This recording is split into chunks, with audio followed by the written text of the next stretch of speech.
భగవద్గీతలో విశ్వరూప సందర్శన యోగం అనేటువంటిది ఒక అద్భుతమైనటువంటి ఘట్టం. అసలు ఈ విశ్వరూపాన్ని ప్రదర్శించడానికి పునాది ఏమిటి అంటే అర్జునుడే అడిగాడు, ఈ విశ్వరూపాన్ని చూపించవయ్యా అని. మరి అర్జునుడు అలా అడగటానికి అసలు ఏమిటి, ఏ ఏ ప్రోత్సాహంతో, ఏ సందేహంతో, దేని కారణంగా అడిగాడు అంటే ఈ విశ్వరూప సందర్శనానికి పునాది ఏమిటి అనే విషయాన్ని నేను మనం ప్రశ్నతోటి ఆపాము చివరి లాస్ట్లో. అదేంటంటే విభూతి యోగం చివరిలోనే ఒక బీజాన్ని వేశాడు భగవానుడు. విశ్వరూప సందర్శనం చూపించడానికి ఒక బీజాన్ని వేశాడు. ఏమిటది అంటే చివరి శ్లోకం, పృష్టభ్యాహమిదం కృష్ణం ఏకాంశేన స్థితో జగత్తు అన్నాడు. అయ్యా, ఈ సమస్తమైనటువంటి జగత్తంతా కూడా నాలో ఒక్క అంశం మాత్రమే అన్నాడు. ఇప్పుడు అర్జునుడికి ఒక ఉత్సాహం కలిగింది. ఎలాగైనా సరే అసలు ఏమిటో ఈయన ఈ జగత్తు మొత్తం కూడా నాలో ఒక్క అంశం అంటున్నాడు. అయితే అసలు ఈయన యొక్క స్వరూపం ఎలా ఉంటుంది? ఏదో నాతో పాటుగా పుట్టినటువంటి వాడు, పెరిగినటువంటి వాడు, నాతో స్నేహం చేస్తున్నటువంటి వాడు, బంధువైనటువంటి వాడు ఈయన. కానీ ఈయన ఏమంటున్నాడు ఇప్పుడు అని అంటే ఈ సమస్తమైనటువంటి జగత్తు నాలో ఒక్క అంశం అంటున్నాడు. అంటే అప్పుడు ఈయన ఈ జగత్తు కన్నా చాలా గొప్పవాడు, చాలా పెద్దవాడు అనమాట. ఏమిటి అసలు ఈయన స్వరూపం, అది తెలుసుకోవాలా అనేటువంటి ఆలోచన అర్జునుడికి వచ్చి, అయ్యా ఏది ఒక్కసారి నీ విశ్వరూపాన్ని చూడాలనుకుంటున్నాను అన్నాడు. అంటే అర్జునుడికి ఇలాంటి సందేహం కలగటం కోసమే అక్కడ ఈ మొత్తం కూడా నాలో ఒక్క అంశాన్ని చెప్పడం జరిగింది. ఎప్పుడైతే ఆ మాట చెప్పారో భగవంతుడి యొక్క పూర్తి స్వరూపం ఎలా ఉంటుందో తెలుసుకోవాలి అని ఆలోచన వచ్చింది అర్జునుడికి. కారణం ఏమిటంటే అర్జునుడు క్షత్రియుడు. క్షత్రుడి యొక్క లక్షణం ఏమిటంటే తాను ఏదైతే అనుకుంటాడో, ఏదైతే కోరుకుంటాడో, తాను ఏదైతే సాధించాలనుకుంటాడో ఎలాగైనా సరే దాన్ని సాధించడానికి తీవ్రమైనటువంటి ప్రయత్నం చేస్తాడు. ఇది రజోగుణ లక్షణం ఉన్నటువంటి వాడు, క్షత్రియుడు అయినటువంటి వాడు చేసేటువంటి ఆలోచన. అందుకే ఆ దివ్య రూపాన్ని చూడాలనుకున్నాడు. వెంటనే భగవంతుడిని అడిగాడు. భగవంతుడి యొక్క కృపతో ఈ విశ్వరూపాన్ని సందర్శించడం జరిగింది.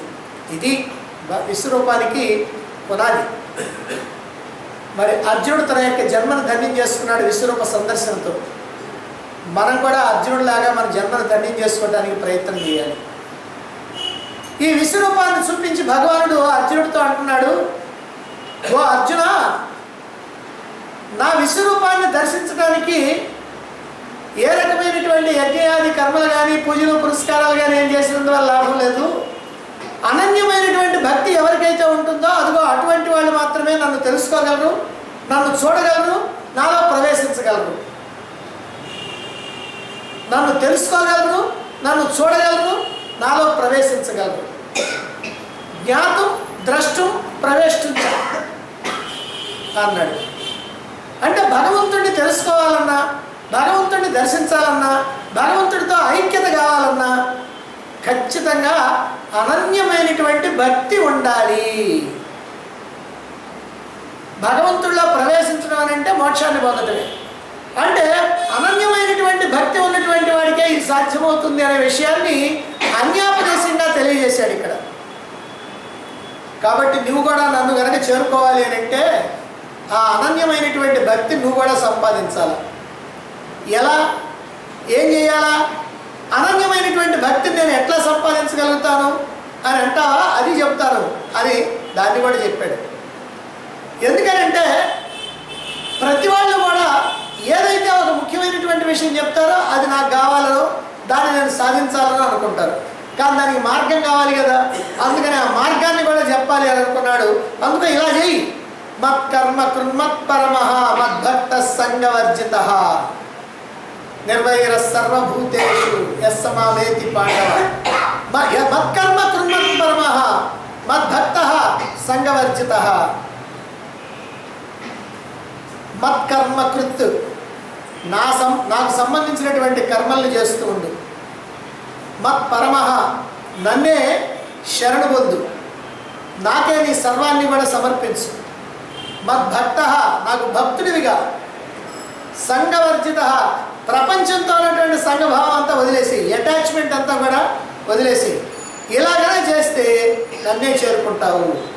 మాం ఏతి పాండవ, ఎస్ మామేతి పాండవ, ఎవరైతే ఇలా చేస్తారో అటువంటి వాళ్ళు నన్నే చేరుకుంటారు. ఈ మాటలన్నీ విన్నాడు అర్జునుడు. ఎలాగైనా సరే పరమాత్మని చేరుకోవాలని అనుకున్నాడు. పరమాత్మను తెలుసుకున్నాడు. ఇప్పుడు పరమాత్మను దర్శిస్తున్నాడు. పరమాత్మలో కలిసిపోవాలి, పరమాత్మని చేరుకోవాలి, పరమాత్మలో ఐక్యం కావాలి. అలా ఐక్యం కావాలంటే ఏమిటి మార్గం? భగవానుడే చెప్పాడు, అనన్య భక్తి కావాలి అని. మరి అనన్య భక్తి కావాలి అంటే, అటువంటి అనన్య భక్తిని సాధించాలంటే ఎలా, ఏం చేయాలా, ఎట్లా సాధించాలి అనేటువంటి విషయాన్ని తెలుసుకోవాలని అనుకున్నాడు. ఈ అనన్య భక్తిని ఎట్లా పొందాలి, అందుకే పరమాత్మని అడుగుతున్నాడు, నిన్ను ఎలా ఉపాసన చేయాలి? సాకార సగుణోపాసన, నిరాకార నిర్గుణోపాసన. అసలు ఈ సందేహం ఎందుకు వచ్చింది అర్జునుడికి? ఇంతవరకు పరమాత్మ అంటే నిరాకారుడు, నిర్గుణుడు, నిరంజనుడు, నిర్వికారుడు అని తెలుసుకున్నాడు శాస్త్రాల ద్వారా. ఇప్పుడు మనం ఎట్లా తెలుసుకుంటున్నామో అట్లే తెలుసుకున్నాడు అర్జునుడు కూడా. కానీ ఇప్పుడు నేనే పరమాత్మని అని చెబుతున్నాడు ఎదురుగా ఉన్నటువంటి శ్రీకృష్ణుడు. మరి అయితే ఇంతకీ అదే పరమాత్మ, ఇదే పరమాత్మ. అదేమో నిరాకార నిర్గుణం, ఇదేమో సాకార సగుణం. ఇది ఆకారం ఉంది, గుణాలు ఉన్నాయి. ఎక్కడ నిరాకారం, గుణాలు లేవు.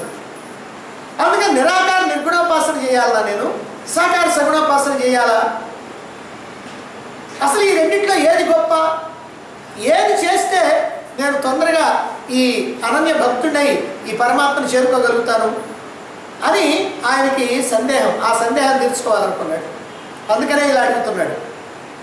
ఇదే మొదటి 12వ అధ్యాయంలో మొట్టమొదటి శ్లోకం అర్జునుడి యొక్క ప్రశ్న. ఈ ప్రశ్నకి సమాధానంగా సమస్తమైనటువంటి మానవాళికి కూడా భగవంతుడిని చేరుకునేటువంటి ఉపాయం ఏమిటో, మార్గం ఏమిటో దాన్ని తెలియజేసేటువంటి 20 శ్లోకాలు కలిగినటువంటి అతి చిన్నది, చాలా గొప్పది అయినటువంటి భక్తి యోగం అనేటువంటి అధ్యాయాన్ని మనకి భగవద్గీతలో ఇవ్వటం జరిగింది. కేవలం అర్జునుడి యొక్క ప్రశ్న, సాకార సగుణోపాసన చేయాలా, నిరాకార నిర్గుణోపాసన చేయాలా, దేని ద్వారా నేను చేరుకోగలను అనేటువంటి ప్రశ్న ఏదైతే ఉందో దానికి సమాధానంగా ఈ అధ్యాయం అనేటువంటిది వచ్చింది. భగవద్గీతలో ఈ 12వ అధ్యాయం భక్తి యోగాన్ని చాలా గొప్పదిగా గొప్ప గొప్ప స్వామీజీల దగ్గర నుంచి సామాన్యుల వరకు భావిస్తూ ఉంటారు.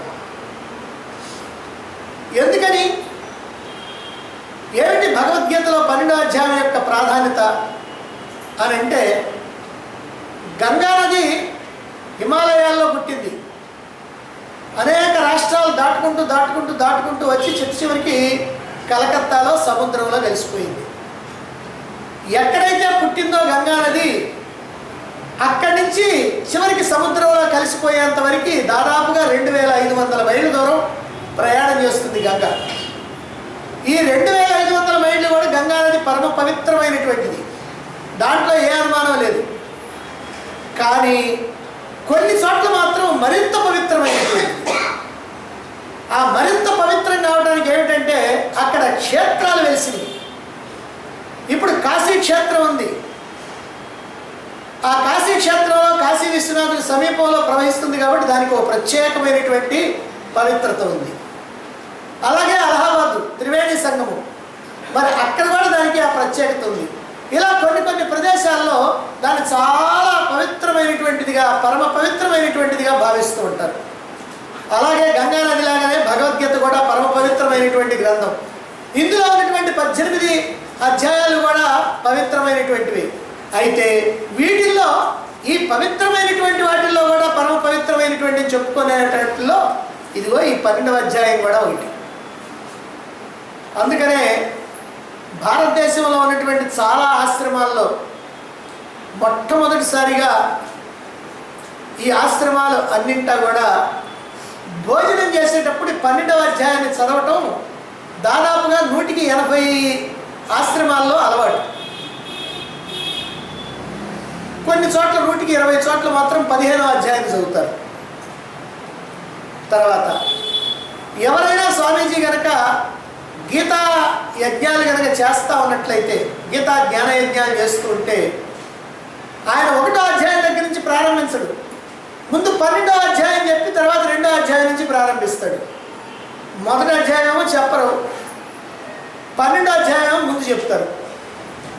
ఎందుకని అంటే ఆ 12వ అధ్యాయం అదిగో అటువంటి గొప్ప శక్తి కలిగినటువంటి అధ్యాయం, అందుకని దాంతో ప్రారంభిస్తూ ఉంటారు. ఇది భగవద్గీత యొక్క ప్రాధాన్యత. అందులో ఈ 12వ అధ్యాయానికి ఉన్నటువంటి ప్రత్యేకత ఒక విశేషం. పరమాత్మని మనం అణోరణీయాన్ మహతో మహీయాన్ అని అంటాం. అణోరణీయాన్ మహతో మహీయాన్, అణువు కంటే చిన్నవాడు, మహత్ కంటే పెద్దవాడు. అన్నిటికంటే చిన్నది ఏది ఉందో దానికంటే చిన్నవాడు, అన్నిటికంటే పెద్దది ఏది ఉందో దానికంటే పెద్దవాడు. అదేమిటండి? అంతే. పరమాత్మని మన మాదిరిగా వర్ణించడానికి వీలు లేదు. ఇప్పుడు వాడు 6 అడుగులు ఉన్నాడు అనుకోండి, ఏం చెప్తాం? 5 అడుగులకి పైన ఉన్నాడండి, 7 అడుగులకి తక్కువ ఉన్నాడని చెప్తాం. కానీ అడుగు కంటే తక్కువ ఉన్నాడు, 100 అడుగుల కంటే పెంచున్నాడు అని ఏమైనా చెబుతారా ఎవరన్నా? ఆహా, వీడి పరిస్థితి మాత్రం అది కాదు, మానవుడి పరిస్థితి.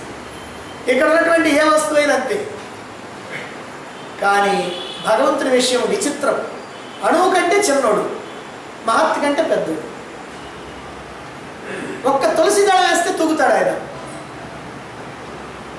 కానీ చిటికిన వేల మీద గోవర్ధనగిరి పర్వతాన్ని నిలుపుతాడు వారం రోజులు. ఎంత తేలిక, ఎంత గొప్ప. కాబట్టి అది సామాన్యమైనటువంటి విషయం కాదు. భగవంతుడు అలాంటి వాడు.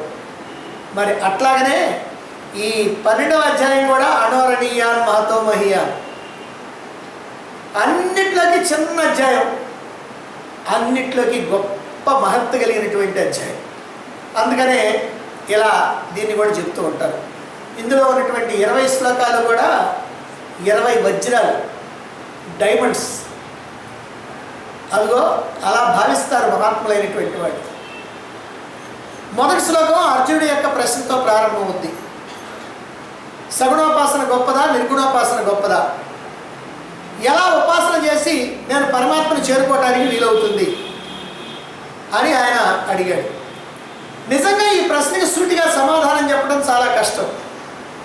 ఎందుకనంటే ఏమంటే మీకు కుడికన్ను అంటే ఇష్టమా, ఎడంకన్ను అంటే ఇష్టమా అన్నాం అనుకోండి, ఏం చెప్తారు ఎవరైనా? కుడికన్ను ఇష్టం అని అంటే ఎడంకన్ను పనికిరాదని, ఎడంకన్ను ఇష్టం అంటే కుడికన్ను పనికిరాదని. ఇంకొకరు మొరటోళ్ళు కనుకైతే కుడికన్ను నీకు ఇష్టమా, అయితే ఎడంకన్ను మీద పొడవమంటావా అని అంటాడు. కనుక ఇది చెప్పడానికి వీల్లేదు. నిర్గుణోపాసన సగుణోపాసన అనేటువంటి విషయం ఇదిగో, ఇది సగుణోపాసన గొప్పది అంటే నిర్గుణోపాసన పనికిరాందా, నిర్గుణోపాసన గొప్పది అంటే సగుణోపాసన పనికిరాందా. ఈ మాట కనుక ఎవరైనా చెప్పారనుకోండి, నిర్గుణోపాసన గొప్పదన్నా అనుకోండి, నిర్గుణోపాసన చేసేవాళ్ళు కాళ్ళు ఎగరేస్తారు, అహంకారం పెరుగుద్ది. సగుణోపాసనే గొప్పది అని అన్నారనుకోండి, అప్పుడు సగుణోపాసన చేసేటువంటి వాళ్ళు పిచ్చోళ్ళలారా మీకేం తెలుసు, సగుణోపాసనే గొప్పది, చూడండి భగవంతుడు చెప్పాడు అనండి. అంటే వాళ్ళు వీళ్ళు తగాలనుకోవడానికి పనికొస్తుంది, అంతకంటే ఇంకేం పనికిరాదు. అందువల్ల సూటిగా సమాధానం చెప్పకుండా రూట్ మార్చి ఒక పద్ధతిలో, క్రమ పద్ధతిలో కాకుండా ఇంకొక పద్ధతిలో అలా మార్చి ఇక్కడ సమాధానం చెబుతున్నాడు భగవంతుడు. ఇలా ఎందుకు చెబుతున్నాడు అని అంటే దీన్ని అర్థం చేసుకోవాలంటే మనం ఒక చిన్న ఉపమానాన్ని తెలుసుకుంటే బాగుంటుంది. ఒక స్త్రీకి 2 కొడుకులు ఉన్నారు. ఒకడు 20 సంవత్సరాల వయసు ఉన్నటువంటి వాడు, రెండోవాడు 6 సంవత్సరాల వయసు ఉన్నటువంటి వాడు. అంటే చాలా తేడాగా పుట్టారు. ఈ 20 సంవత్సరాల వయసు ఉన్నటువంటి వాడు పెద్దవాడయ్యాడు, ప్రౌఢుడయ్యాడు, ఉద్యోగం చేస్తున్నాడు, ఏదో కొంత డబ్బు సంపాదిస్తున్నాడు, తల్లిని తమ్ముడిని పోషిస్తున్నాడు, జరిగిపోతాం. ఇక చిన్నవాడు 6 సంవత్సరాల వయసులో ఉన్నటువంటి వాడు చదువుకుంటున్నాడు, ఇప్పుడే స్కూల్కి వెళుతున్నాడు, చదువుకుంటున్నాడు. వాడు తల్లి మీద అన్న మీద ఆధారపడి ఉండాల్సినటువంటి వాడు, వాడికి స్వతంత్రం లేదు. సరే, ఆ దేశానికి యుద్ధం వచ్చింది పొరుగు దేశంతో. అప్పుడు ఆ దేశపు రాజు ఇంటికొక్కళ్ళ చొప్పున సైన్యంలోకి పంపించమని అడిగాడు. సరే, ఇంటికొక్కళ్ళ చొప్పున పోవాలని అంటే ఇప్పుడు వీళ్ళింటి దగ్గరికి వీళ్ళింట్లో నుంచి ఎవరు పోవాలని అక్కడ కలెక్టర్ వచ్చి అడిగాడు. అమ్మ, ఎవరిని పంపిస్తావు నువ్వని? ఏం చెప్పుద్దా తల్లి? 6 సంవత్సరాల వయసు వాడిని పంపిస్తుందా, 20 సంవత్సరాల వయసు వాడిని పంపిస్తుందా? నిజంగా 6 సంవత్సరాల వయసు వాడిని పంపిస్తే ఇప్పుడు ఆమెకేం ఇబ్బంది ఏమీ లేదు. ఎందుకంటే 20 సంవత్సరాల వయసు వాడు చక్కగా దాన్ని పోషిస్తున్నాడు, బాగానే ఉంటుంది. కానీ 6 సంవత్సరాల వయసు వాడిని పంపిస్తే వాడు ఏం చేస్తాడు? అక్కడ యుద్ధం చేయడానికి పనికిరాడు. రెండోది ఏంటంటే వాడిని కనుక పంపిస్తే ఇవి దిగులతోటి మంచం ఎక్కాల్సి వస్తుంది. సరే, వీడిని పంపిస్తే ఏంటండి? వీడిని పంపించిన పెద్ద నష్టం, ఎందుకంటే పోషించేవాడు లేడు.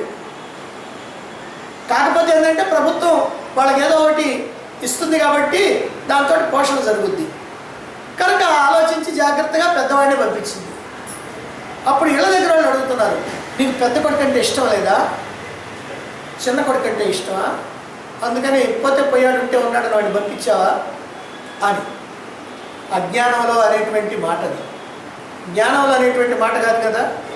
అందువల్ల అక్కడ ఎట్లా అయితే పెద్దవాడినా చిన్నవాడినా అన్నారో ఇక్కడ సగుణోపాసన నిర్గుణోపాసన అనటంలో కూడా అలాంటిది. అందుకనే ప్రౌఢుడి స్థానంలోనేమో ఇక్కడ పెద్దవాడైనటువంటి వాడు ప్రౌఢుడి స్థానంలో నిర్గుణోపాసన చేసేవాళ్ళని, బాలుడి స్థానంలో అంటే అది చిన్నపిల్లవాడి స్థానంలో సగుణోపాసన చేసేవాళ్ళని పెట్టి భగవానుడు చెప్తున్నాడు, సగుణోపాసన చేసేటువంటి భక్తులు ఎవరైతే ఉన్నారో వాళ్ళందరూ కూడా భగవంతుని మీద ఆధారపడి ఉన్నటువంటి వాళ్ళు. వాళ్ళంతా వాళ్ళకి స్వతంత్రం లేదు, వాళ్ళంతా వాళ్ళకి తెలివి లేదు. అందుకనే తేషామహం సముద్ధర్త మృత్యు సంసార సాగరా అన్నాడు. అదిగో అటువంటి వాళ్ళందరినీ కూడా ఈ మృత్యు సంసార సాగరం నుంచి నేనే ఉద్ధరిస్తాను అన్నాడు. మరైతే నిరాకార నిర్గుణోపాసన చేసేవాళ్ళు వాళ్ళు తెలివి గలవాళ్ళు, శాస్త్రాలు తెలిసినటువంటి వాళ్ళు, సగుణోపాసనలో వాళ్ళు సిద్ధాస్తులైనటువంటి వాళ్ళు, నిర్గుణోపాసన ఎలా చేయాలో తెలిసి అలా చేస్తున్నటువంటి వాళ్ళు. మరి అటువంటి వాళ్ళు ప్రౌఢులు కాబట్టి వాళ్ళని గురించి భగవంతుని పట్టించుకోవాల్సిన పనిలే. అందుకని వాళ్ళని గురించి ఏమన్నాడు? తే ప్రాప్నువంతి మామేవా అన్నాడు. వాళ్ళు నన్నే చేరుకుంటారు, వీళ్ళ విషయంలోనేమో వాళ్ళు నన్నే చేరుకుంటారు అన్నాడు. మరి ఆ వాళ్ళ విషయంలోకి వచ్చినప్పటికీ నేనే వాళ్ళని ఉద్ధరిస్తాను అని అంటున్నాడు. కాబట్టి ఇదిగో ఇలా ఇద్దరు 2 రకాలైనటువంటి వాళ్ళు భగవంతుడిని చేరుకునేవాళ్ళే. అదిగో వీళ్ళు చేరుకోవడం వాళ్ళంతా వాళ్ళకి చేతగానటువంటి వాళ్ళని భగవంతుడే చిన్నగా లాగుతాడు, చేతనైనటువంటి వాళ్ళని వాళ్ళే ఎట్లాగో వస్తారు కాబట్టి ఆయన పట్టించుకోవాల్సినటువంటి అవసరం లేదు. అయితే దీన్ని బట్టి మనకి ఏమర్థమవుతుందంటే సగుణోపాసనైనా నిర్గుణోపాసనైనా భగవంతుడి దృష్టిలో తేడా లేదు, మనకి మాత్రం ఆ తేడా ఉంది. ఎందుకనంటే మనం ఏది చేయగలుగుతాం, ఏది చేయలేము, ఏది మనకు అనుకూలం, ఏది మనకు అనుకూలం కాదు అనేటువంటి దాన్ని బట్టి మనకి నిర్ణయం అవుద్ది. మనం కనుక శాస్త్రాలు అంతగా తెలియక అంత లోతుగా భగవతత్వాన్ని గురించి తెలుసుకోలేక ఉన్నప్పుడు ఒక విగ్రహాన్ని పెట్టుకొని పూజ చేస్తాం, సాకార సగుణోపాసన. కానీ శాస్త్రం బాగా తెలిస్తే వాళ్ళు ప్రౌఢులైనటువంటి వాళ్ళు కనుక వాళ్ళు చక్కగా ఎలా ఉపాసన చేసి పరమాత్మను చేరుకోవాలో వాళ్ళకి తెలుసు. అయితే భగవానుడు ఇక్కడ ఇద్దరు కూడా నాకు 2 కళ్ళే అని చెబుతున్నప్పటికీ ఈ ఇద్దరు కూడా కొన్ని జాగ్రత్తలు మాత్రం తీసుకోవాలని చెబుతున్నాడు ఈ అధ్యాయంలో. అప్పుడే వాళ్ళు అనన్యమైనటువంటి భక్తులు అవుతారు. ఏమిటా జాగ్రత్తలు? మయ్యావేశ్య మనోయేమాం నిత్యయుక్త ఉపాసతే శ్రద్ధయా పరయోపేతా తే మే యుక్త తమామతా అని ఇక్కడ 3 జాగ్రత్తలు చెప్పారు. మయ్యావేశ్య మనః, నీ మనస్సుని నాయందే పూర్తిగా ఉంచేసేయి. ఇంకా మనసు ఎక్కడికి పోకూడదు, నీ మనసు పూర్తిగా నాయందే ఉంచు. ఇంకో మాట ఏమిటి? నిత్యయుక్త ఉపాసతే, నిత్యయుక్త, నిత్యము కూడా, ఏదో అప్పుడప్పుడు కాదు, నిత్యము ఉపాసన చేస్తూ ఉండాలి. మూడోది శ్రద్ధయా పరయోపేతా, అంటే పరయా శ్రద్ధయా ఉపేతా, అంటే మిక్కిలి శ్రద్ధతో చేయాలి. ఆ చేసే ఉపాసన ఏదో ఒల్లి వలవలకి తరంబరాలు పోసినట్టు కాకుండా జాగ్రత్తగా శ్రద్ధతో భక్తితో చేయాలి. ఇలా 3 రకాలైనటువంటి జాగ్రత్తలు కూడా వీళ్ళు తీసుకోవాలి అని చెప్పారు. మొదటిది మయ్యావేశ్య మనః అన్నారు. అంటే మనస్సును నాయందే ఉంచు అని. అంటే మనస్సును నాయందే ఉంచు, ఇంకా దేని యందు ఉంచకు. సాధారణంగా మనం మనస్సును దేని యందు ఉంచుతాం? ఇళ్ళు వాకిళ్ళ యందు, భార్యా బిడ్డల యందు, డబ్బుల పట్ల, లేకపోతే సంపదల పట్ల, భోగాల పట్ల, వీటన్నింటిలో మనసును ఇరికిస్తూ ఉంటాం. వీటిట్లో మనసు ఇరికించి అప్పుడప్పుడు భగవంతుల్లో కూడా ఇరికించడానికి ప్రయత్నం చేస్తాం. కానీ అట్లా కాదు, పూర్తిగా భగవంతుని యందే నీ మనస్సు ఉండాలి అని ఇక్కడ తెలియజేస్తూ ఉంటారు. నిజంగా పూర్తిగా భగవంతుడిని నమ్మి ఇక రెండవ ఆలోచన లేకుండా ఉన్నటువంటి వాళ్ళు మనకు కావాలంటే ఈ లోకంలో గోపికలు కనపడతారు. మనకి భాగవతంలో ఆ గోపికల గురించి తెలుసు. ఎందుకంటే శ్రీకృష్ణుడు ఒకరోజు రాత్రి ఆ యమునా నది తీరంలో కూర్చొని మురళి వాయిస్తున్నాడు. ఆ మురళి గానం వినపడటంతో ఎక్కడ వాళ్ళు అక్కడ గోపికలందరూ పరుగులు తీసుకుంటా పరిగెడుతున్నారు. అది రాత్రి సమయం. ఎక్కడో యమునా నది దగ్గర కూర్చొని ఆయన మురళి వాయిస్తున్నాడు. వీళ్ళేమో ఊళ్ళో ఉన్నారు, ఎవరి పనులు వాళ్ళు చేసుకుంటా ఉన్నారు. వంట వండేవాళ్ళు వంట వండుతున్నారు. మరి భర్తకి ఇంట్లో వాళ్ళకి భోజనాలు పెట్టేవాళ్ళు భోజనం పెడుతున్నారు. పిల్లలు ఉన్నటువంటి వాళ్ళు పిల్లల్ని జాగ్రత్తగా చూసుకుంటున్నారు. మరి ఎక్కడ వాళ్ళు అక్కడ వాళ్ళ వాళ్ళ పనుల్లో ఉంటే ఆ మురళి గానం ఎప్పుడైతే చెవిరబడిందో ఎక్కడ పనులు అక్కడ వదిలేసిపోయారు. ఒక గోపికంట భర్తకి భోజనం వడ్డిస్తూ ఉంది. అంతలోకి ఆ సాంబార్ తీసుకొచ్చింది. ఆ మురళీ గానం వినపడ్డది. కాపురమైన ఆ ఇస్తట్లో వదిలేసింది. మరి పరిగెత్తి అంటే ఎక్కడ వాళ్ళు అక్కడ రెండో ఆలోచన లేదు. ఒక స్నానం చేసి చీర కట్టుకుంటా ఉందంట. ఆ కట్టుకున్నవారు కట్టుకుంది, అది వినపడుతుంటే ఆమె పరిగెత్తా ఉంది. అంటే ఇలా ఇక రెండవ ఆలోచన లేకుండా పూర్తిగా భగవంతునికి మనస్సుని సమర్పించినటువంటి వాళ్ళు గోపికలు. వాళ్ళని మనం ఆదర్శంగా తీసుకుంటే కొద్దిగా మనలో మార్పు వస్తుంది. వాళ్ళలాగా మనం ఉండాలని కాదు, కానీ వాళ్ళని ఆదర్శంగా కనుక తీసుకున్నట్లయితే మనస్సుని ఇక రెండవ దాని మీద లేకుండా భగవంతుని మీదనే పూర్తిగా మనం ఉంచగలుగుతాం. మనస్సంతా కృష్ణమయం, వాళ్ళకి మనస్సంతా భగవన్మయం కావాలి మనకి. రెండవది నిత్యయుక్త అన్నారు. అంటే నిరంతరము కూడా భగవత్ చింతనలో ఉండాలి. ఏదో మధ్యగన్నంలో ఊరగాయ నంచుకున్నట్టుగా పండగకు పబ్బానికి కాకుండా, రోజు 1-2 గంటలో కాకుండా, లేదా శుక్రవారమో శనివారమో మంగళవారమో బుధవారమో ఈ వారాలు పెట్టుకొని కాకుండా నిత్యయుక్త, నిత్యము నిరంతరము కూడా ఆ భగవంతుని యందు నీ మనస్సును నిలపాలి.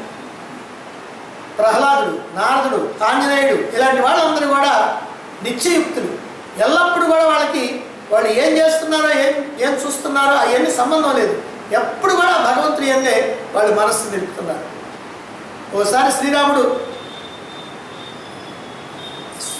సింహాసనం మీద కూర్చొని ఉన్నాడు.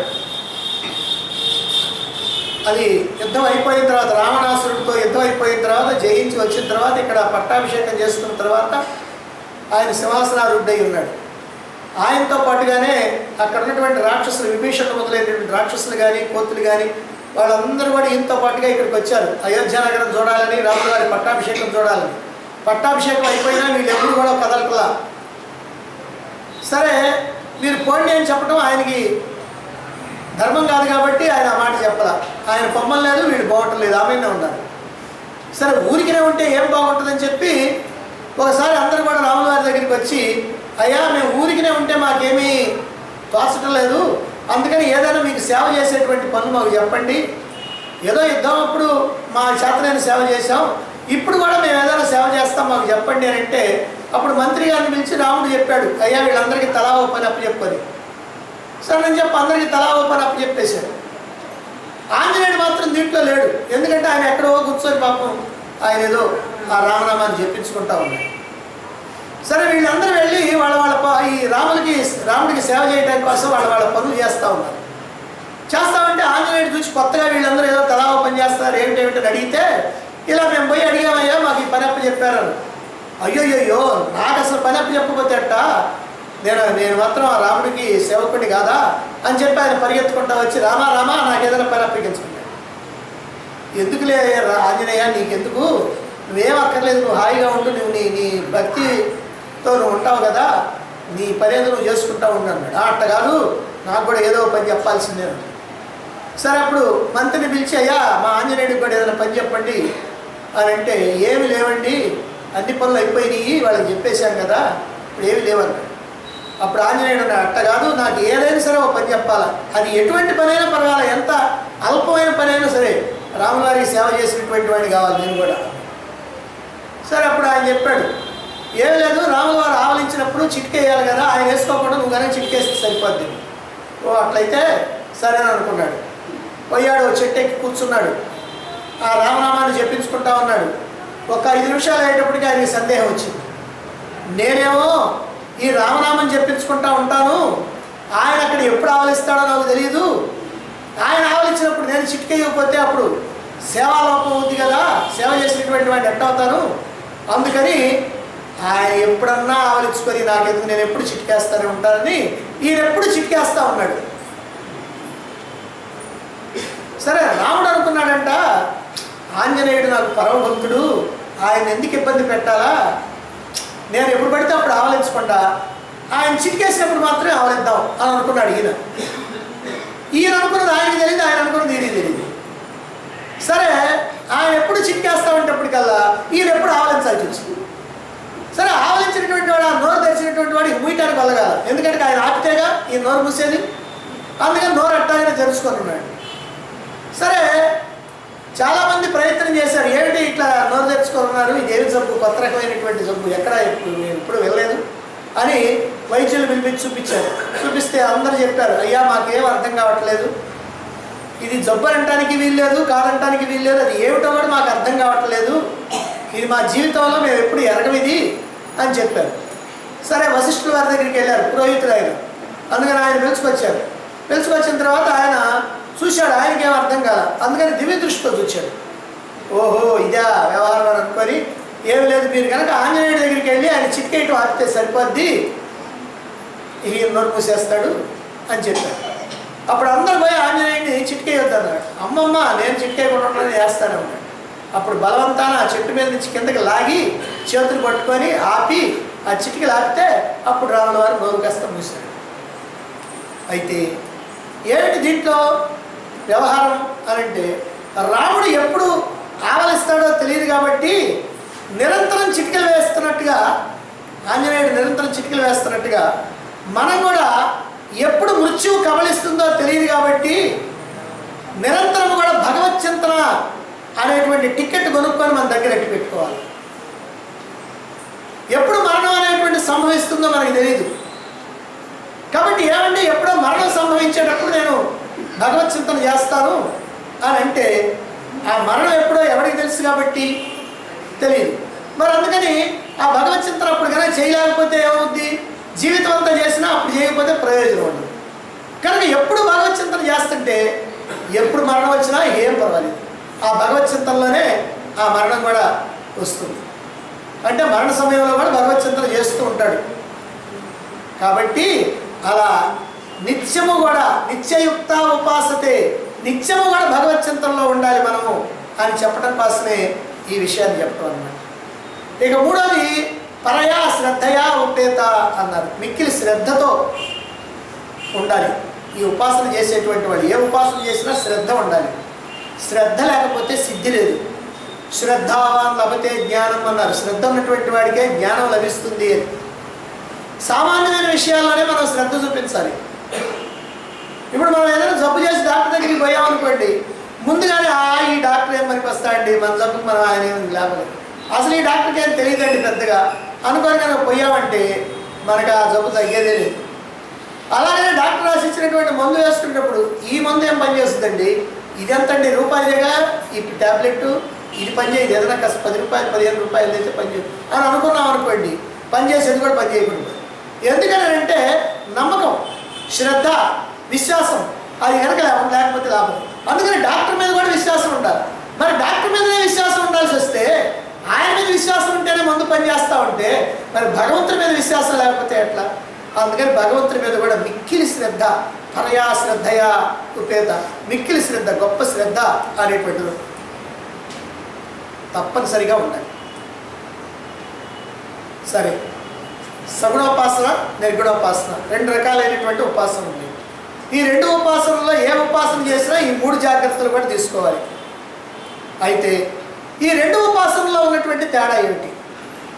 నిర్గుణోపాసన, సగుణోపాసన. ఈ నిర్గుణోపాసన అనేటువంటిది చాలా కష్టమైనటువంటిది. ఎందుకు కష్టమైనటువంటిది అని అంటే, ఎదురుగా ఒక ఆకారం లేదు, కానీ భావించడానికి కొన్ని గుణాలు లేవు. ఈ ఆకారం కనుకుంటే చూస్తూ ఉండొచ్చు, గుణాలు కనుక ఉన్నట్లయితేనేమో భావిస్తూ ఉండొచ్చు. అప్పుడు మనసు ఏకాగ్రంగా ఉంటుంది. ఏది లేకపోతే మనసు ఎటుబడితే అటు పరిగెడుతుంది. అందుకని కష్టం. అదే సగుణోపాసన కనుకైతే ఒక రూపం ఉంటుంది. అదిగో రాముడు, లేదా కృష్ణుడు, లేదా వెంకటేశ్వర స్వామి, లేదా ఇంకొకళ్ళు అని ఒక విగ్రహం ఉంటుంది. ఆ విగ్రహాన్ని చూస్తూ ఉంటాం. అప్పుడు మన యొక్క దృష్టి ఇంకొక వైపు ఉంటుంది. రెండోది వాళ్ళ యొక్క కథలు, గాథలు. రాముడైతే రాముడికి సంబంధించిన గాథ, కృష్ణుడు అయితే కృష్ణుడికి సంబంధించిన గాథ, వెంకటేశ్వర స్వామి అయితే వెంకటేశ్వర స్వామికి సంబంధించినటువంటి గాథలు. ఆ గాథలను కనుక తలుచుకుంటా ఉంటే మనస్సు అంతా అక్కడే ఉంటుంది. అందుకని అది తేలిక. కాబట్టి తేలికైనటువంటిది ఆచరించవచ్చు చేయలేనటువంటి వాళ్ళకి. కానీ కొంచెం ముందుకు వెళ్ళిన తర్వాత దాన్ని వదిలేసి, ఆ సగుణోపాసన వదిలేసి నిర్గుణోపాసన చేయాలి. నిర్గుణోపాసన చాలా కష్టం. అందుకని నిర్గుణోపాసనకి ప్రత్యేకంగా కొన్ని జాగ్రత్తలు చెప్పారు. సంయమ్యేంద్రియ గ్రామం సర్వత్ర సమబుద్ధయ. సంయమ్యేంద్రియ గ్రామం అంటే ఇంద్రియాల సమూహాన్ని బాగా మన యొక్క స్వాధీనంలో పెట్టుకోవాలి. రెండోది సర్వత్ర సమబుద్ధయ, అంతటా కూడా సమబుద్ధి ఉండాలి. ఇక మూడోది సర్వభూత హితేరత, అన్ని యొక్క భూతాల యొక్క హితాన్ని మనం కోరుకుంటూ ఉండాలి. ఇంద్రియాలన్నీ కూడా ఎందుకు స్వాధీనంలో ఉండాలి? ఇంద్రియాలు కనుక స్వాధీనంలో లేకపోతే మన ప్రయాణం అంతా కూడా చాలా గందరగోళంగా ఉంటుంది. ఎందుకంటే మన దేహమేమో రథం, మరి దేహంలో ఉన్నటువంటి ఆత్మ రధికుడు, మన బుద్ధి సారథి, మనస్సు పగ్గాలు, మన ఇంద్రియాలు గుర్రాలు. ఇప్పుడు చూడండి, ఈ రథం ప్రయాణం చేయాలంటే ఆ గుర్రాలను కనుక సరిగ్గా కంట్రోల్ చేయకపోతే, బుద్ధి అనే సారథి కంట్రోల్ చేయకపోతే ప్రయాణం సక్రమంగా సాగదు. ఎక్కడో యాక్సిడెంట్లు, డాష్లు ఏదో ఒకటి ఇస్తాం. అందుకని ఆ గుర్రాలను బాగా జాగ్రత్తగా స్వాధీనంలో పెట్టుకోవాలి. అట్లాగనే మనం కూడా ఈ ఇంద్రియాలు అనేటువంటి గుర్రాలని మనసు అనేటువంటి పగ్గంతో, బుద్ధి అనేటువంటి సారథి జాగ్రత్తగా స్వాధీనంలో పెట్టుకోవాల్సినటువంటి అవసరం. ఇక రెండవది ఏమిటంటే సర్వత్ర సమబుద్ధయ. ఇది నిర్గుణోపాసన చేసేటువంటి వాళ్ళకి ఎందుకు చాలా ముఖ్యమైనటువంటిది అంటే, నిన్న మనం చెప్పుకున్నాం, సర్వత్రా పరమాత్మ దర్శనం చేయాలి. అన్నింటిలో, అందరిలో అన్నింటినీ పరమాత్మగా చూడాలి అని చెప్పుకున్నాం. మనం అన్నింటినీ పరమాత్మగా చూడగలుగుతామంటే చూడలేము. అన్నింటినీ పరమాత్మగా చూడాలంటే ముందు అన్నింటి పట్ల సమబుద్ధి ఉండాలి. అన్నింటి పట్ల సమబుద్ధిగా అనుకుంటే చివరికి అది అన్నింటినీ కూడా పరమాత్మగా చూడటం చేతనవుతుంది. అందుకనే సర్వత్ర సమబుద్ధయ అన్నారు. ఇప్పుడు మనకి కొన్నిసార్లు కోపం వస్తుంది, కొన్నిసార్లు సంతోషం వస్తుంది, కొన్నిసార్లు దుఃఖం వస్తూ ఉంటుంది, కొన్నిసార్లు బాధ కలుగుతూ ఉంటుంది. ఎందుకంటే అప్పుడు జరిగినటువంటి సంఘటనలు బట్టి. ఒకళ్ళని చూస్తే పెట్టబుద్ధి అవుద్ది, ఒకళ్ళని చూస్తే మొట్టబుద్ధి అవుద్ది. ఎందుకంటే వాడికి మనకి ఉన్నటువంటి సంబంధాన్ని బట్టి. కానీ ఇలా వద్దు, అందరి పట్ల సమభావం కలిగి ఉండాలి అని మనకి వేదాంతం చెప్తా ఉంది. మనకి పరమభక్తులైనటువంటి వాళ్ళు మహారాష్ట్రలో ఉన్నారు. తుకారాం, సంత్ తుకారాం అని అంటారు.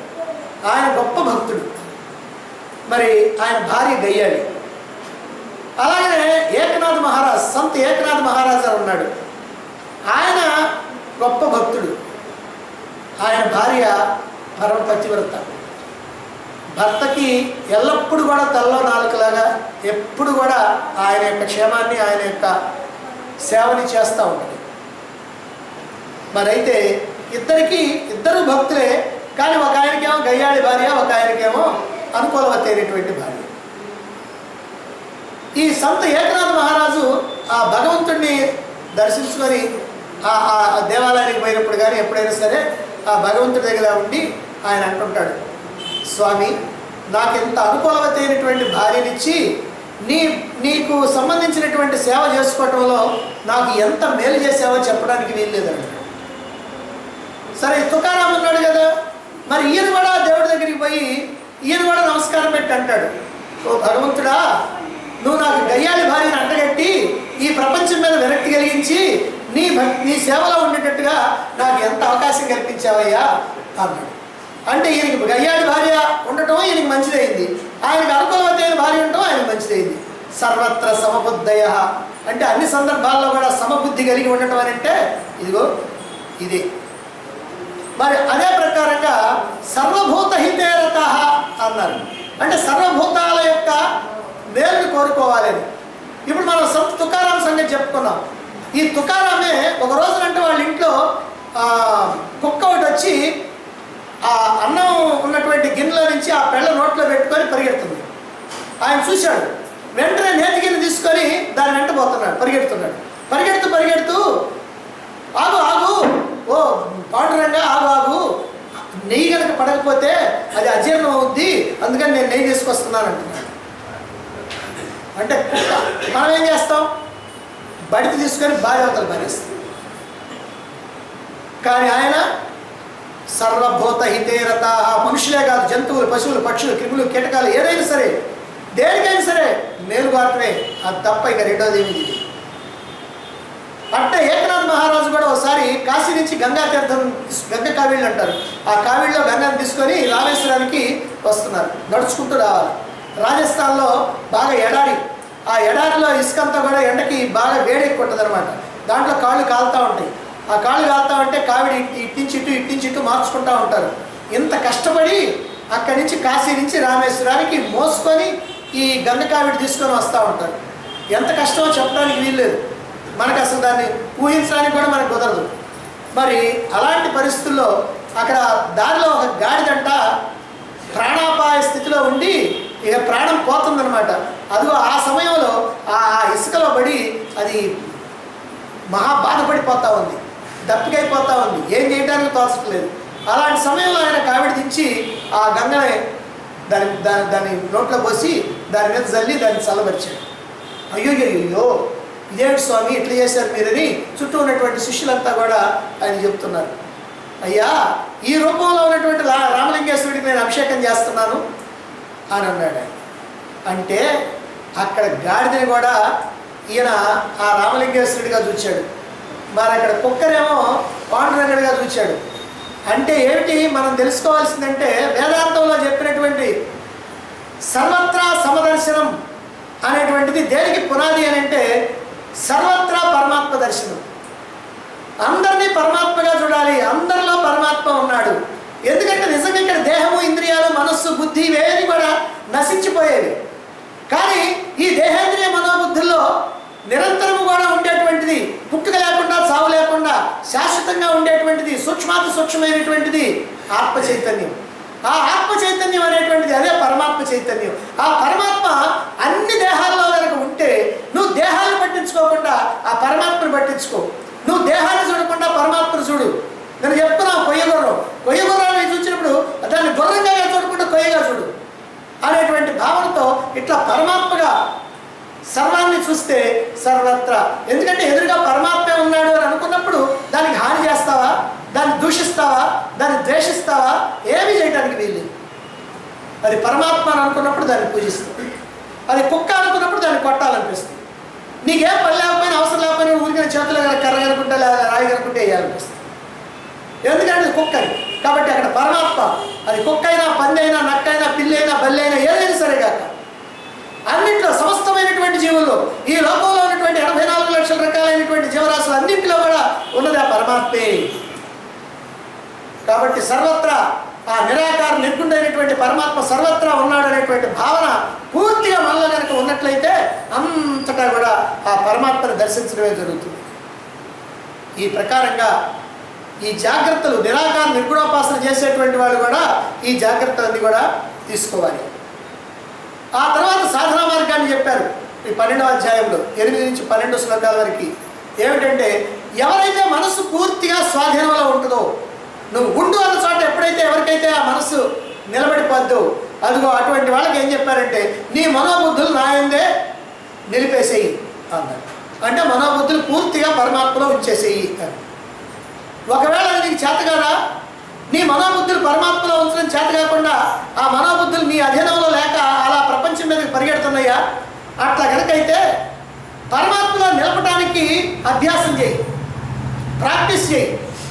ఇందాకేం చెప్పారు, నిలపడం చేత కాలేదు, నిలపడానికి ప్రాక్టీస్ చేయి అంటే సాధన చేయి. ఏం చేస్తావు, జపం కానీ ధ్యానం కానీ మొదలైనటువంటివన్నీ కూడా చేయాలి. సరే నాకు అది కూడా చేత కాదండి అంటావా, అది కూడా చేత కాకపోతే నువ్వేం చేస్తావంటే మనస్సు నిలపడం చేత కాలేదు కాబట్టి భగవత్ సంబంధమైనటువంటి కర్మలు చేయి, పూజ చేయి, యజ్ఞం చేయి, శ్రవణం చేయి, మననం చేయి, నిధిధ్యాసన చేయి. ఇంకా ఏదైనా సరే నీకు చేతనైనటువంటి భగవత్ సంబంధమైనటువంటి కర్మలు ఏవైనా చేయి. ఆ కర్మలు చేసేటప్పుడు ఆ భగవంతుడి మీద మనస్సు నిలబడుతుంది. నాకు అది కుదరదండి, భగవంతుడి సంబంధమైన కర్మలు చేస్తే నా పనులు ఎవడు చేస్తాడు అని అంటావా, సరే అట్లయితే నీ పనులు నువ్వు చేసుకో, కానీ ఫలితాన్ని మాత్రం భగవంతుడికి సమర్పించు. నీ పనులు నువ్వు చేసుకుంటావు, ఫలితాన్ని భగవంతుడికి. మనం ఇక్కడ ఏ పనులు చేసినప్పటికీ కూడా ఫలితాన్ని భగవంతుడికి ఇవ్వటం అనేటువంటిది సాంప్రదాయం. మనం శివాలయంలోకి అభిషేకం చేసామనుకోండి, అభిషేకం అంతా అయిపోయిన తర్వాత ఏ ఫలం సర్వం పరమేశ్వరుడు అర్పణ వస్తుంది అంటాం. అంటే ఈ ఫలితం అంతా కూడా పరమేశ్వరుడికి అర్పిస్తున్నాం.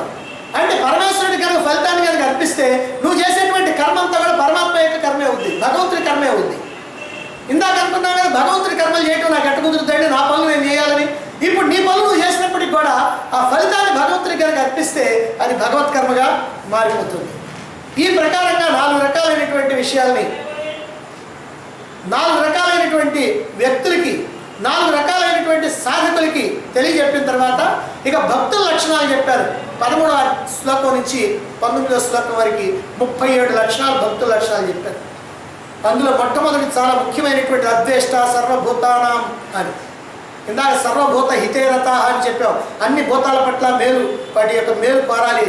ఇప్పుడు ఇక్కడే చెబుతున్నారు ఏ భూతాన్ని కూడా ద్వేషించవద్దు అని. మనుషుల్ని ద్వేషించవద్దు అని చెప్పలా, అద్వేష్ట సర్వభూతానాం అన్నారు. సమస్తమైనటువంటి భూతాల పట్ల అద్వేష్ట ద్వేషబుద్ధి ఉండకూడదు అని. కానీ సాధారణంగా మనుషుల్నే ద్వేషించేవాడు మరి ఇంకా దేన్ని ద్వేషించకుండా ఉంటాడు. ఇంకా కొంతమంది భక్తులు ఉన్నారు, ఆ భక్తులైనటువంటి వాళ్ళు దేవుళ్ళని ద్వేషిస్తారు. ఎందుకంటే వాళ్ళకి విష్ణు అంటే ఇష్టం కాబట్టి శ్రీకృష్ణుడు అన్నా, వెంకటేశ్వర స్వామి అన్నా, నరసింహ స్వామి అన్నా ఇష్టం. అదే శివుడు అన్నా, ఇంకా పార్వతి అన్నా, ఇంకెవరన్నా అంటే అవి విఘ్నేశ్వరుడు అన్నా కోపం. ఎందుకని? ద్వేషం, కోపం కూడా కాదు, ద్వేషం. మరి అట్లనే శైవులు ఉన్నారనుకోండి, వాళ్ళకి వైష్ణవ దేవుళ్ళు అంటే వాళ్ళకి కోపం, శివ సంబంధమైనటువంటి వాళ్ళు అయితే వాళ్ళకి ఇష్టం. కానీ ఇది సరైనటువంటి పద్ధతి కాదు. ఎవరిని ద్వేషించకూడదు, దేన్ని ద్వేషించకూడదు అనేటువంటిదే ఈ హిందూ ధర్మంలో ఉన్నటువంటిది. అదే ఇస్లాం మతం ఏం చెప్పుద్దంటే నీ మతం వారిని ద్వేషించవద్దరంట. అదే క్రైస్తవ మతం ఏం చెప్పుద్దంటే మానవులు ఎవరిని ద్వేషించవద్దరంట. కానీ భగవానుడు ఏం చెప్తున్నా అంటే అద్వేష్ట సర్వభూతానాం అని అంటారు. నీ మతం వాళ్ళని కాదు, మనుషుల్ని కాదు, ఏ పశువులు హీనమైనటువంటి జంతువులైనా సరే దేన్ని కూడా ద్వేషించవద్దు అని చెప్పడం జరుగుతుంది. అలాగే భక్తులైనటువంటి వాడికి ఒక దృఢ నిశ్చయం ఉండాలి. అంతేగాని ఎట్లా పడితే అట్లా ఏ గాలికి ఆ పక్కన పుల్లాకు కనుక ఎగిరిపోయినట్టుగా అట్లా ఎగిరిపోకూడదు. ఓ స్థిరమైనటువంటి నిశ్చయం ఉండాలి. ఏ ఎండగా గొడుగు పట్టకూడదు. నువ్వు కనుక భక్తుడిగా ఉండాలని అనుకున్నావా, భగవంతుడిని చేరుకోవాలనుకున్నావా, మోక్షాన్ని పొందాలనుకున్నావా, అంతే, డూ ఆర్ డై, చేయటం చావటం అంతే తప్ప మళ్ళీ ప్రపంచం వైపుకి మళ్ళీ పోకూడదు. అందుకని మనకి ఇలాంటి మాటలు గట్టిగా చెప్పడం కోసం డూ ఆర్ డై, కరోయా మరో అని చెప్తూ ఉంటారు. ఎందుకనంటే నువ్వు ఏదైతే పట్టుకున్నావో ఆ పట్టుకున్నటువంటిది మంచిది కనుక అయినప్పుడు దానికి ఎట్టి పరిస్థితుల్లో కూడా వెనక్కి జరగకుండా ముందుకే పోవాలి అనేటువంటి విషయం చెప్పడానికి. అంతేగాని ఏ ఎండగా గొడుగు మనకన్నా పడితే తాత్కాలికంగా నీకు ఏదైనా ప్రయోజనం కలిగితే కలగవచ్చు, కానీ అది నిజమైనటువంటి ప్రయోజనం కాదు. మనకి అక్బర్ శాస్థానంలో బీర్బల్ అని మంత్రి ఉన్నాడు. ఓ రోజున వంటవాడు వంకాయ కూర బ్రహ్మాండంగా చేశాడంట. అందుకని అక్బర్ బాగా తిన్నాడు, మళ్ళీ మళ్ళీ మళ్ళీ మళ్ళీ అడిగి వడ్డించుకొని తిన్నాడు. తిన్న తర్వాత వస్తూ బీర్బల్తో అంటున్నాడంట, బీర్బల్ అసలు వంకాయ అంటే ఎట్లాంటిదేనా అన్నాడు. అసలు వంకాయ వంటి కూర శంకరుని వంటి దైవం మరి లేడంటారండి, అసలు బ్రహ్మాండమైంది వంకాయ కూర అంటే చెప్పడానికి వీలు లేదన్నాడు. సరే వరుసన ఆ వంటవాడు ఏం చేశాడంటే ఈయన బాగా ఇష్టంగా తిన్నాడని వరుసన 10 రోజులు అదే వండుతున్నాడు. ఈయనకి మొహం వచ్చిన తర్వాత చివరి రోజున తీసి అవతల బారి నాకు ఇది వద్దారన్నాడు. అప్పుడు వస్తా అడిగాడు, బీర్బల్ వంకాయ అంటే ఎట్టాడుతున్నాడు. అసలు వంకాయ సంగతి చెప్పేది ఏముందనండి, బజార్లో కారు సౌకగా అమ్ముతారు, ఎందుకనంటే వంకాయ అన్ని జబ్బులకి మూలమైందండి అని. ఇదేమిటయ్యా మొన్న అట్టన్నావు ఇవాళ ఇట్టన్నావు అంటే, ఏమండి నేను వంకాయకి దాసుని కాదండి మీకు దాసుని అన్నాడు. అంటే ఆయనకి దాసుడు కాబట్టి ఆయన ఇష్ట ప్రకారం ఈయన మాట్లాడుతూ ఉన్నాడు. అందుకని అలా ఉండకూడదు. దృఢ నిశ్చయ, ఎవరొచ్చినా ఏమి జరిగినా ఏమైనా మనం ఏదైతే నిర్ణయించుకున్నామో మార్గం, ఆ మార్గంలోనే మనం పోవడానికి ప్రయత్నం చేయాలి. అట్లానే జీవితంలో సుఖ దుఃఖాల పట్ల సమభావం కూడా ఉండాలి. ఈ సుఖ దుఃఖాల పట్ల సమభావం లేకపోతే సుఖం వచ్చినట్టే వస్తుంది పోద్ది, దుఃఖం వచ్చినట్టే వస్తే అది పోద్ది. సుఖం కానీ దుఃఖం కానీ శాశ్వతంగా ఉండేటువంటివి కావు, ఏమైనా సరే వస్తూ ఉంటాయి పోతూ ఉంటాయి. ఈ లోకంలో ఉన్నటువంటి మానవులందరూ కూడా తమతో పాటుగా ఏం తెచ్చుకున్నారని అంటే ప్రారంభ కర్మఫలాలను తెచ్చుకున్నారు. పూర్వంలో చేసినటువంటి కర్మలు ఏవైతే ఉన్నాయో వాటి ఫలాలను అప్పుడు అనుభవించలేదు కాబట్టి వాటన్నింటినీ మూట కట్టుకొని ఇప్పుడు తెచ్చుకుంటా ఉన్నారు. వాటిని ప్రారంభం అంటారు. ప్రారంభం అంటే అనుభవించాల్సినది. కాబట్టి అనుభవించాల్సినటువంటి కర్మఫలాలు ఏవైతే ఉన్నాయో వాటిని తప్పనిసరిగా అనుభవించాలి. వాటిని అనుభవించకుండా తప్పించుకోవడం అనేటువంటిది కుదరదు. కానీ మనం ఏం చేస్తామంటే సుఖమైతేనే రావాలనుకుంటాం, కష్టమైతేనేమో పోవాలనుకుంటాం. సుఖమైతేనే మనకు ఆనందం, కష్టమైతేనేమో కష్టంగా ఉంటుంది. అందుకని అట్లా లేకుండా ఉండాలా, సుఖ దుఃఖాల పట్ల సమభావం ఉండాలా. ఎందుకంటే సుఖ దుఃఖాలు అనేటువంటివి కలిమి లేములు కావడి కొండలు అంటే సుఖ దుఃఖాలు అనేటువంటి రెండు కూడా ఒకదాని తర్వాత ఒకటి వస్తూ ఉంటాయి. ఒక హరిదాస్ గారు ఉన్నారంట, చాలా బ్రహ్మాండంగా హరికథలు చెప్తూ ఉంటాడు. ఆ హరికథలు చెప్తూ ఉంటాడు. జనం అందరూ కూడా బాగా ఆయన 7 గంటలు అంటే 6 గంటల నుంచి అందరూ కూడా మూగారు. జనం అంతా కూడా నిండిపోయారు, టౌన్ హాల్ అంతా నిండిపోయింది. సరే ఆయనకి హరికథ ప్రారంభం చేయబేటప్పుడు ఒక పెద్ద పూలదండ తీసుకెళ్ళి ఒక గజమాల ఆయన మెడలో వేశారు. Today is the happiest day in my life అని అన్నాడు. ఇంత ఆనందకరమైనటువంటి రోజు పోట్లేదన్నాడు. కాసేపు అయిపోయింది, ఆయన హరికథ ప్రారంభం చేశాడు. ఆ పాట పాడుతూ ఉన్నాడు, ఏదో చెబుతా ఉన్నాడు. అంత చెప్తా అయ్యో ఇటు గీక్కుంటున్నాడు, ఒళ్ళంతా గోక్కుంటున్నాడు, చేతులు కాళ్ళు అన్నీ గోక్కుంటున్నాడు. ఏంటంటే ఏమి లేదు పాపం, అదేవో రాత్రి తీసుకొచ్చారు ఆ దండని. దాన్ని కాస్త ఎక్కడో ఒకసాట ఫ్రిడ్జ్లో దేంట్లో పెట్టారు. ఆ తర్వాత తీశారు. ఆ తర్వాత చివలన్నీ కూడా దాంట్లో చేరి, ఎర్రచీరల చివలన్నీ కూడా దాంట్లో చేరి ఈయన మెడలో వేసినప్పుడు బాగా ఆనందంగా ఉంది. ఆ తర్వాత ఏమైంది, అంతా గోపాల్సి వచ్చింది, ఒళ్ళంతా కూడా బాధ అయిపోయింది ఆయనకి. ఈ బాధ భరించలేక today is the most worst day in my life అన్నాడు. అంటే కాసేపటికి ఆనందం, ఇందాక ఉన్నటువంటి ఆనందం ఇప్పుడు కాస్త పోయింది. అందుకని మనకి ఆనందం వస్తే అందులో పొంగిపోవాల్సినటువంటి పని లేదు, దుఃఖం వస్తే పొంగిపోవాల్సినటువంటి పని లేదు. ఆనందం కనుక వస్తే ఆనందం తర్వాత దుఃఖం వస్తుంది, అందుకని జాగ్రత్తగా ఉండమని హెచ్చరిక. దుఃఖం కనుక వస్తే తర్వాత వచ్చేది ఆనందమే, అందుకని మేము బాధపడాల్సినటువంటి పని లేదని చెప్పడం అనమాట. అందుకని సుఖ దుఃఖాల పట్ల కూడా మనం స్వభావాలతో ఉండాలి. ఈ ప్రకారంగా భక్తుల యొక్క లక్షణాలన్నీ కూడా తెలుసుకొని, అన్నీ కాకపోయినా కొన్ని అయినా సరే తెలుసుకొని వాటిని అలవర్చుకొని శ్రద్ధతో భగవంతుడిని ఉపాసించి ఆయనకి ప్రియులమై ఇష్టలమై ఆయన యొక్క అనుగ్రహాన్ని మనం పొందడానికి ప్రయత్నించాలి. ఆయన అనుగ్రహాన్ని పొంది మనం తరించాలి. అలా తరించగలని ఆశిస్తూ ఆశీర్దిస్తూ ఇతరుతో ముగిస్తాం.